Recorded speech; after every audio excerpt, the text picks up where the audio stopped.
Abra sua Bíblia lá em Josué. E também hoje, já com a minha idade avançada, eu também já estou usando óculos, né?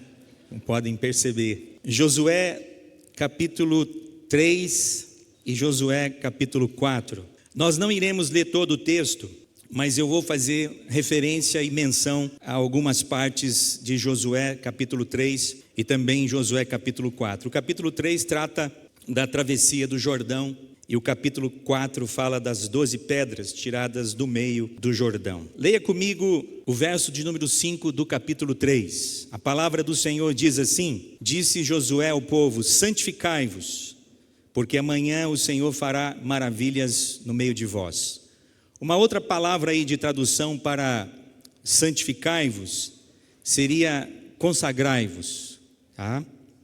Também quero que você leia comigo o verso de número 13. Porque há de acontecer que assim que as plantas dos pés dos sacerdotes que levam a arca do Senhor, o Senhor de toda a terra, puserem nas águas do Jordão, serão elas cortadas, a saber, as que vêm de cima, e se amontoarão. Agora o verso de número 3 no capítulo 4.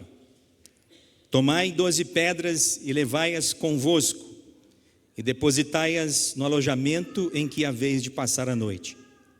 Verso de número 6 do capítulo 4. Para que isso seja por sinal entre vós, e quando vossos filhos no futuro perguntarem dizendo: que vos significam estas pedras? Verso 7.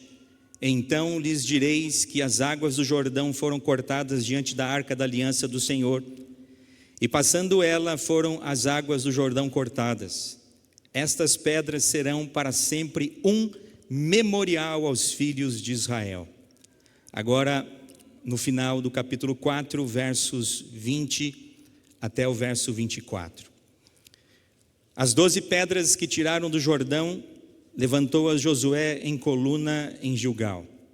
E disse aos filhos de Israel: quando no futuro vossos filhos perguntarem aos seus pais, dizendo: que significam estas pedras?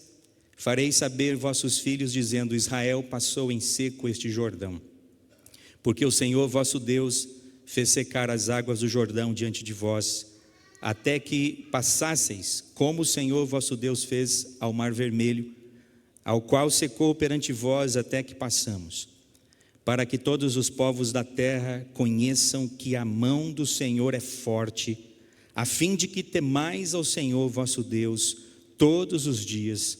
Palavras do nosso bendito Deus. Feche os seus olhos, abaixe a sua cabeça mais uma vez. Senhor, que o Senhor possa continuar conduzindo os nossos pensamentos ao Senhor neste momento, e que as palavras da minha boca e o meditar do meu coração sejam agradáveis a Ti, Senhor, rocha minha e Redentor meu. Ilumina as mentes dos meus irmãos e a minha mente, para que a palavra seja do Senhor e para que a Tua palavra possa encontrar terra fértil e que possa germinar e produzir frutos em nós, começando pela minha vida, Senhor, em nome de Jesus, amém. Irmãos, deixa a sua Bíblia aberta no livro aí de Josué, se possível, tá? O livro de Josué tem um propósito: apresentar as promessas e o cumprimento das promessas de Deus neste contexto aqui do livro de Josué. E ele procura, de alguma maneira, também ensinar as novas gerações a servir ao Senhor. A servir ao Senhor nas batalhas, porque é um contexto aqui também de batalha, né? Também na distribuição de toda a terra. Nós estamos aqui diante daquele momento de entrada do povo para possuir a terra prometida, tá? E também a renovação da aliança com o Senhor. Podemos enxergar do ponto de vista teológico aqui que o livro de Josué, ele pode também ser entendido no contexto do Pentateuco ainda. Mas pastor, o que seria esse contexto do Pentateuco? É aqui que o povo de Deus tem suas promessas cumpridas. Perceba, nós estamos diante de um texto que fala sobre gerações. Nós estamos diante de uma cena, de um fato, de uma igreja que está completando os seus 120 anos, isso é muito tempo. De uma igreja que tem uma história, de uma igreja que também tem novas gerações, de uma igreja que de alguma maneira também tem toda ao redor, aqueles que estão aqui ao redor, que todo mundo, na verdade, nós temos que pensar em relação a isso. Memória e esperança é a chamada da primeira igreja neste tempo de aniversário, na comemoração dos seus 120 anos. Memória tem a ver com lembranças, memória tem a ver com coisas do passado, recentes ou não. Muitos que estão aqui, não é, podem pensar tudo o que aconteceu para se chegar neste tempo. Todas as coisas que nós nos envolvemos, quantas memórias, quantas perguntas. A minha própria história não tinha por que estar aqui nesta manhã de domingo, não tinha por que fazer parte desta história, mas aprove a Deus. E quando eu entro nessa igreja e olho a dimensão dessa igreja, e olho os versículos, e olho a história dessa igreja, Deus, o que o Senhor fez com a minha vida? É um tempo de lembrança, sim.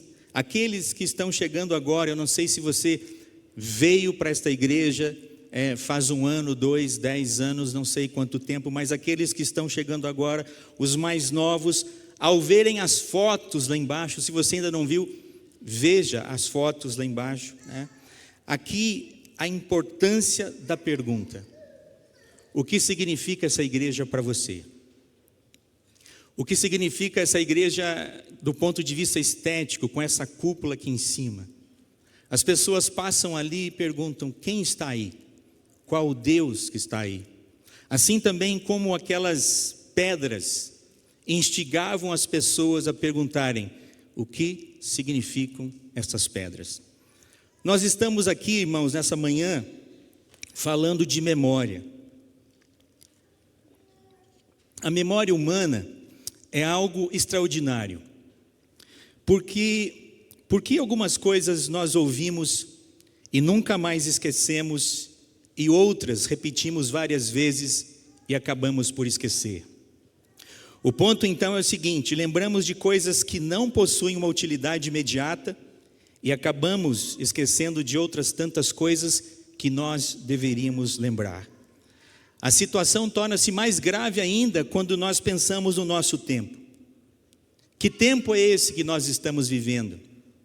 Ora, é o tempo da superabundância de informações, que levou um grande pensador, né, do pensamento cognitivo, Daniel Goleman, a dizer: a riqueza de informações cria a pobreza de atenção. Quantas informações passam por nós hoje em dia? Quantas informações passam pelas novas gerações? Será que as novas gerações conseguem prestar atenção em toda esta história? O que nós podemos e devemos fazer para fazer com que as novas gerações também possam vir a crer no Deus que nós estamos crendo? É um tempo, irmãos, em que o preço a ser pago por muita informação é a dificuldade de manter a atenção. O preço a ser pago pela abundância de informação é o esquecimento, é o fim da memória. Estamos diante de um texto sobre memória. Josué capítulo 3 e Josué capítulo 4 é um texto que fala sobre memória. Estamos diante de um mês de grande memória. Estamos diante de um culto impregnado também de memória. Afinal, são 120 anos de organização dessa igreja. Seja no texto de Josué, e seja na história desta igreja, nós estamos falando de Deus, o Deus de Israel, o Deus de Jesus e o seu povo. No fundo, este texto está falando comigo e contigo. Não apenas falou lá na época de Josué, mas a ideia do texto é que ele possa ressoar, é que ele possa reverberar nas nossas vidas. Deus sabia, naquela época com certeza, e nesta época também, que o seu povo não estava imune ao esquecimento. Quantas pessoas se esquecem dos grandes feitos de Deus? Naquele lugar, naquele contexto, naquela época, Deus também estava ciente de que o seu povo poderia se esquecer de todos os feitos. Por isso, a história aqui contada. Por isso, realizada a travessia do Jordão, ele ordenou a Josué que escolhesse um representante de cada tribo de Israel. E quando o leito do rio estivesse seco, que eles apanhassem cada um uma grande pedra. Com tais pedras, ele fez um monumento em Gilgal. O propósito do monumento era claro, seu objetivo era suscitar uma pergunta: o que significa isso? O que significa esse monumento? Ou, para assim dizer, ipsis litteris aqui a palavra, o que significam estas pedras? Assim como neste tempo, na vida desta igreja, este aniversário de 120 anos, o seu filho, o seu neto, a nova geração que faz parte dessa igreja, tem perguntado para você o que significa essa história? O que significam essas pedras? O que significa essa cúpula bonita aqui em cima? Nós temos suscitado essas perguntas na vida dos nossos netos, dos nossos filhos da nova geração? Eles têm perguntado por isso? Irmãos, no caso do texto de Josué, o que significam aquelas pedras e o que significavam aquelas pedras, as gerações futuras deveriam perguntar. E os filhos deveriam perguntar para os pais, os netos deveriam perguntar para os seus avós o que significavam aquelas pedras. E o que eles responderiam? Você pode pensar comigo qual seria, ou quais seriam as respostas dos avós e dos pais naquele contexto? A primeira pergunta, acompanhe comigo o texto aí de Josué 3, se você ainda não fechou a sua Bíblia.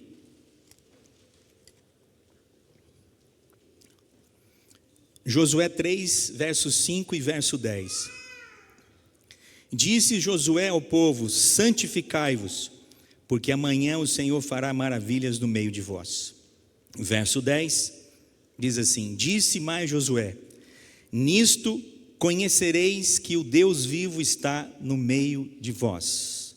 Nisto conhecereis que o Deus vivo está no meio de vós. A palavra aqui conhecer, no seu original, ela tem a ver de conhecer com experiência própria. Não é de alguém que ouviu falar. Olha só a beleza do texto aqui. Disse Josué ao povo: santificai-vos, porque amanhã o Senhor fará maravilhas no meio de vós. E disse mais Josué: nisto conhecereis que o Deus vivo está no meio de vós. Estas eram as respostas que aqueles pais dariam para os filhos que perguntassem o que significariam e o que significavam aquelas pedras.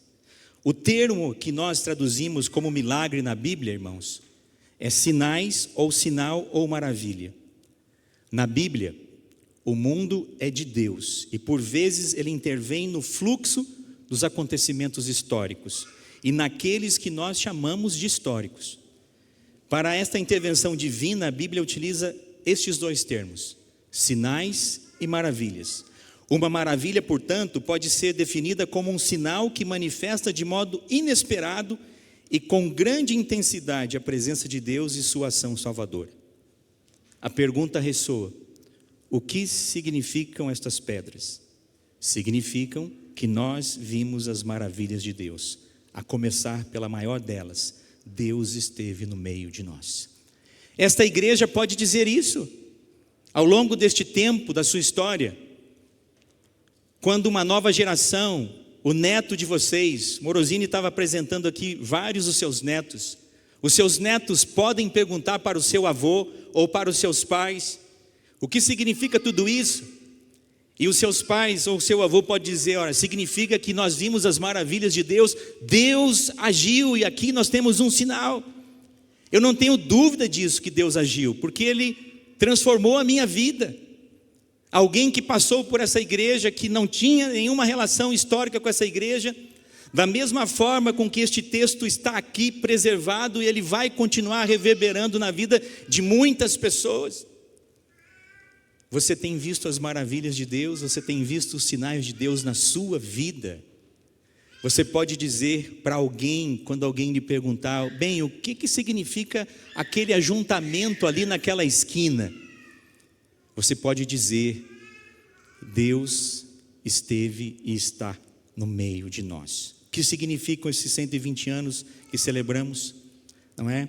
Vimos maravilhas de conversões. Morosini diz que muitas pessoas passaram por aqui. De fato, alguns já não estão conosco. Lembramos deles todos com tristeza, porque é muito ruim quando nós perdemos pessoas, não é? Mas outros estão servindo em outros lugares. Vimos maravilhas do louvor a Cristo. Acabamos de ouvir isso aqui, instrumentos de Deus, não só instrumentos do ponto de vista físico, literal, mas pessoas, não é? Servindo como instrumentos de Deus, louvando, levando a igreja a louvar. Vimos a maravilha da compaixão, quantas pessoas foram acolhidas nessa igreja, assim como eu um dia me senti acolhido por essa igreja. Isto é uma maravilha, e muitos outros podem e devem chegar, quando nós pudermos dizer o que significa tudo isso. Significa que Deus me deu um sinal, Ele agiu na minha vida também, em nome de Jesus. Deus tem agido na sua vida, nessa igreja? Ou a gente só tem ouvido falar das histórias do passado? Acho que não. Por isso, irmãos, com o salmista, nós podemos fazer o coro dizendo o seguinte, Salmo 40, não precisa abrir sua Bíblia, eu vou ler. São muitas, Senhor Deus meu, as maravilhas que tem operado e também os teus desígnios para conosco. Ninguém a que se possa igualar contigo. Eu quisera anunciá-los e deles falar, mas são mais do que se pode contar. O que significam essas pedras? Significam que nós vimos as maravilhas de Deus. Se você talvez não tenha tido nenhum sinal na sua vida, se talvez você esteja um tanto quanto seco em relação à manifestação de Deus na sua vida, Deus continua vivo em nome de Jesus, e Ele pode continuar operando na vida, na sua vida, na minha vida, na vida dessa igreja. Que as crianças que passam por aqui, elas possam olhar para você e perguntar, bem, o que significa isso? Quando você abaixa a sua fronte e ora, você pode dizer, Deus fala comigo em nome de Jesus.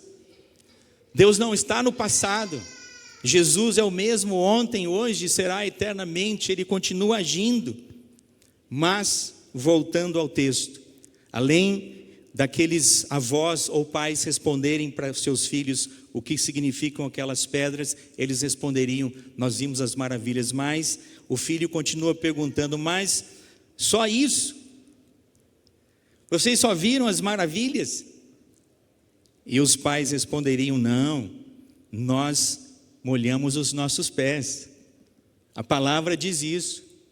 Nós não vimos só, nós molhamos os nossos pés. E os filhos perguntariam, mas vocês não passaram a seco? Olha o texto comigo novamente lá, verso 13 do capítulo 3 de Josué. Diz assim, porque há de acontecer que assim que as plantas dos pés dos sacerdotes que levam a arca do Senhor, o Senhor de toda a terra, pousem nas águas do Jordão, serão elas cortadas, a saber, as que vêm de cima e se amontoarão. Este texto também, verso de número 15, quando diz, e quando os que levavam a arca chegaram até o Jordão, e os seus pés se molharam na borda das águas, porque o Jordão transbordava sobre todas as suas ribanceiras, todos os dias da seca. O que significam essas pedras? Significam que nós molhamos os pés. Para que o Jordão se abrisse, irmãos e irmãs, alguém precisou molhar os pés. O que isso tem a ver contigo e comigo? Para que o povo pudesse atravessar o Jordão, os sacerdotes que levavam a arca tiveram que confiar em Deus. Tiveram que entregar o seu coração à fé. Olha só o que diz Hebreus capítulo 11, verso 1, que todos nós conhecemos. Ora, a fé é a certeza de coisas que se esperam, a convicção de fatos que se não veem. Quantos, pastor Paulo, quantos presbíteros da igreja, pastores da igreja, quantos aqui não molharam os pés ao longo de toda esta caminhada? Molharam os pés no sentido de trabalharem com fé, sem enxergar, inclusive apostando na minha própria vida. Eu me lembro muitos fatos na vida dessa igreja, né? E de um deles foi muito interessante. Quando eu estava no seminário, um dos irmãos da igreja me disse assim: olha, nós estamos ajudando, mas não sabemos se vai dar alguma coisa não.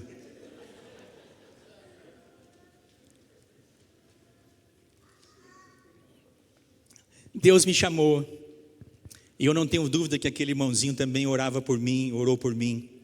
Ele não está aqui conosco mais, mas a importância de molhar os pés, no sentido de continuar tendo fé, de acreditar no invisível de Deus. Na nova aliança, não existe mais sacerdotes, o Santo dos Santos está aberto com a mediação de Jesus Cristo. Essa é a nossa teologia, a palavra do Senhor diz assim: toda vez, escute bem isso que eu vou falar para você, que você intercede pela sua igreja, você está molhando os pés em nome de Jesus. Deus continua agindo. Toda vez que você aceita um desafio lançado pela igreja, você está molhando os seus pés. Toda vez que você deixa o seu lar, a sua comunidade, para cumprir o seu ministério na igreja, você está molhando os seus pés. Isso não é brincadeira, porque Jesus morreu por nós, a graça não é barata, exigiu a morte de Jesus, o seu filho, e nós não estamos brincando na casa de Deus, porque nós precisamos continuar caminhando pela fé. Quando mães em oração se reúnem numa sala da igreja e intercedem pelos filhos, elas estão molhando os pés, acreditando de que Deus vai agir na vida daquelas crianças pela fé. O que significa isso? Significa que eu acredito também na geração futura. Quando o ministério de intercessão se reúne em uma sala da igreja para orar, como acontece nessa igreja, vocês saem de lá e entram neste tempo com os pés molhados em nome de Jesus, pela fé. E acreditar nessa igreja, essa igreja tem um papel importante para a vida, não da IPI do Brasil, a IPI do Brasil está em segundo plano, ela tem um papel importante na vida do povo de Deus nessa cidade, né? E no mundo, ela é importante porque Deus, o Rei dos Reis, o Senhor dos Senhores está aqui. E num segundo momento para a IPI, claro, é importante para a IPI essa igreja, é tão importante também para o Presbitério Sul Paraná, que os irmãos que congregam aqui, eles molhem os pés em nome de Jesus, não apenas possam ver maravilhas no passado, no presente e no futuro, pela fé, mas também eles possam irromper com fé, no sentido de acreditar que Deus continua agindo na vida das pessoas que congregam nessa igreja. O que significam esses 120 anos para você, esta festa, as fotos? O que significam essas pedras? Significam que, eu vou dizer uma data aqui, não sei se está correta, significa que no dia 6 de outubro de 1904, nossos irmãos molharam os pés. Tenha você parente nessa igreja ou não, significa que aqueles irmãos e irmãs lá do passado, quando começaram a pensar na vida dessa igreja, eles molharam os pés. Quando eles lançaram a pedra fundamental dessa igreja, nossos irmãos molharam os seus pés. E isso é importante, não é brincadeira. Nós não brincamos de ser igreja. Por isso, você é membro dessa igreja. Saiba você está na galeria ou aqui embaixo, que você terá que molhar os pés. Nós precisamos continuar caminhando pela fé, em nome de Jesus. Mas é tudo isso que significam essas pedras? Diria a criança lá no tempo de Josué, já em Gilgal. Não, meu filho, não é apenas porque só vimos maravilhas ou molhamos os pés. Essas pedras também significam que nós lutamos unidos em nome de Jesus. Olha o texto comigo de Josué 4, 11 e 12. Ele diz assim: tendo passado todo o povo, então passou a arca do Senhor, os sacerdotes à vista de todo o povo. Passaram os filhos de Ruben, os filhos de Gade e a meia tribo de Manassés, armados na frente dos filhos de Israel, como Moisés lhes tinha dito. Por que só essas 3 tribos são mencionadas aqui? Não eram 12? Será que eles pagaram para poder fixar os seus nomes aqui? Eu acredito que não. A razão é a seguinte: essas 3 tribos aqui, elas trabalhavam com rebanhos, e já haviam pedido para Moisés, lá no passado, para se estabelecerem à margem oriental do Jordão, especialmente na Transjordânia, nas terras que já haviam sido conquistadas. Moisés, naquela época, consentiu isso, tá? Mas eles se comprometeram a atravessar o Jordão com as demais tribos e a lutarem unidos. E neste momento não exigiram nenhuma parte de terra para eles, pois já tinham a terra que era deles. O que significam essas pedras? Significam que nós lutamos unidos em nome de Jesus. O que significa esses 121 anos para o conselho, para os líderes dessa igreja, para os membros dessa igreja? Significa que além de ver maravilhas, além de molhar os pés, significa que nós lutamos unidos por essa igreja, porque Jesus é o Senhor dessa igreja. Amém? Ele é o Senhor da igreja. Este episódio específico significou que os filhos de Ruben, Gade e Manassés estavam com eles.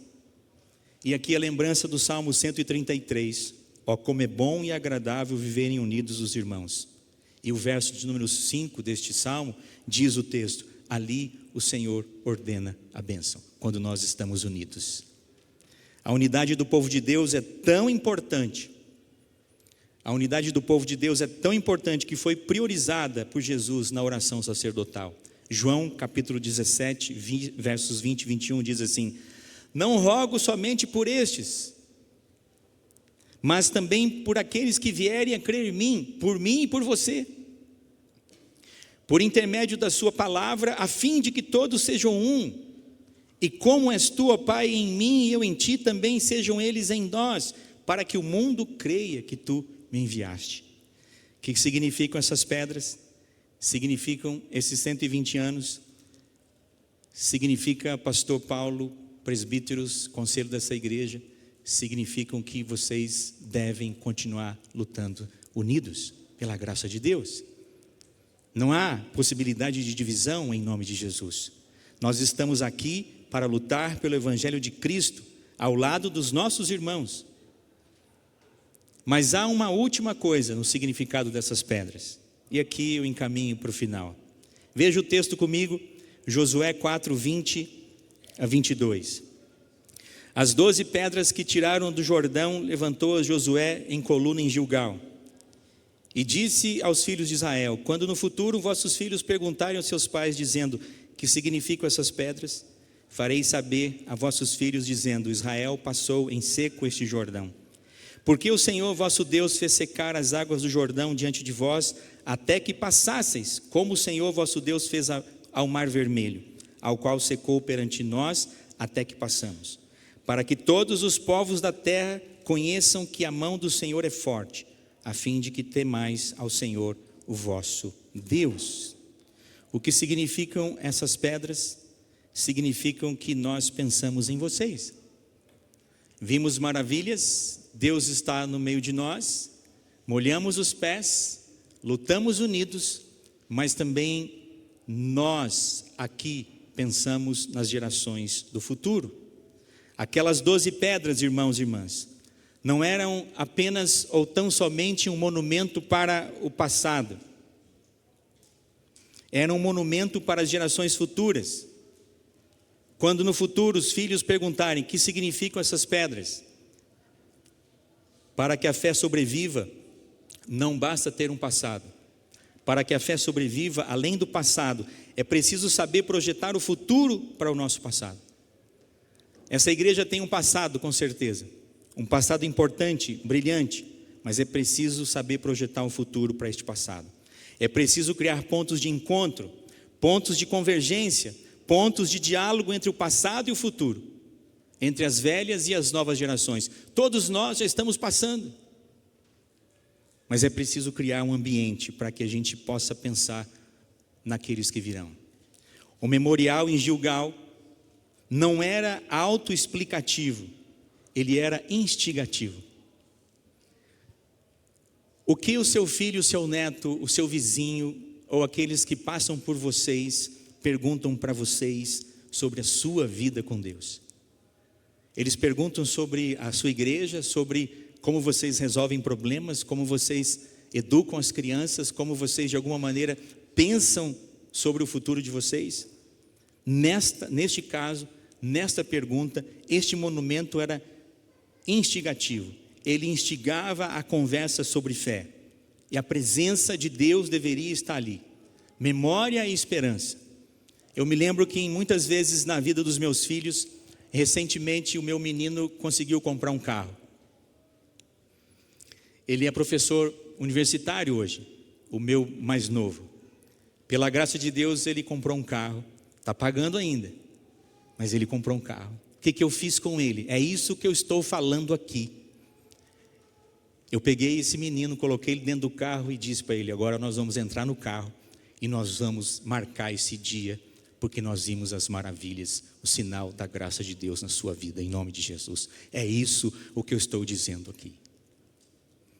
Marcar, construir monumento.